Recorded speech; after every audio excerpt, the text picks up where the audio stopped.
বারা ইবনু আজিব রাদিয়াল্লাহু তাআলা থেকে বর্ণিত, নবী সাল্লাল্লাহু আলাইহি ওয়াসাল্লাম মদিনায় হিজরত করে সর্বপ্রথম আনসারদের মধ্যে তার নানাদের গোত্র আবু ইসহাক রাদিয়াল্লাহু তাআলা বলেন বা মামাদের গোত্রে এসে ওঠেন। তিনি ১৬-১৭ মাস বাইতুল মাকদিসের দিকে ফিরে সালাত আদায় করেন, কিন্তু তার পছন্দ ছিল যে তার কিবলা বাইতুল্লার দিকে হোক, আর তিনি বাইতুল্লার দিকে প্রথম যে সালাত আদায় করেন তা ছিল আসরের সালাত, এবং তার সঙ্গে একদল লোক সে সালাত আদায় করেন। তার সঙ্গে যারা সালাত আদায় করেছিলেন তাদের একজন লোক বের হয়ে এক মসজিদে মুসল্লিদের কাছ দিয়ে যাচ্ছিলেন। তারা তখন রুকু অবস্থায় ছিলেন।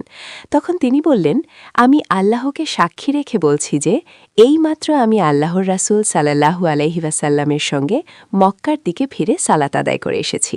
তখন তারা যে অবস্থায় ছিলেন সেই অবস্থায় বাইতুল্লার দিকে ঘুরে গেলেন।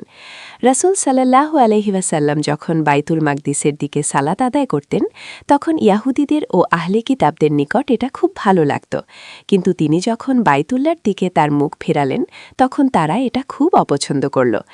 জুহাইর রাদিয়াল্লাহু তাআলা বলেন, আবু ইসহাক রাদিয়াল্লাহু তাআলা বারা রাদিয়াল্লাহু তাআলা থেকে আমার নিকট যে হাদিস বর্ণনা করেছেন তাতে এ কথাও রয়েছে যে কিবলা পরিবর্তনের পূর্বে বেশ কিছু লোক মৃত্যুবরণ করেছিলেন এবং শাহাদাত বরণ করেছিলেন। তাদের ব্যাপারে আমরা কি বলবো সেটা আমাদের জানা ছিল না। তখন আল্লাহ তাআলা অবতীর্ণ করেন, ওয়ামা কান আল্লাহু লিইউদিআ ঈমানাকুম, আল্লাহ তাআলা তোমাদের সালাতকে বিনষ্ট করবেন না।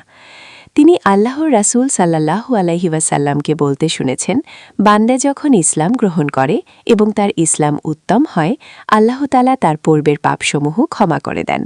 অতঃপর শুরু হয় প্রতিফল, একটি পুণ্যের বিনিময়ে 10 হতে 700 গুণ পর্যন্ত, আর একটি পাপ কাজের বিনিময়ে ঠিক ততটুকু মন্দ প্রতিফল। অবশ্য আল্লাহ যদি ক্ষমা করে দেন তবে তা অন্য ব্যাপার।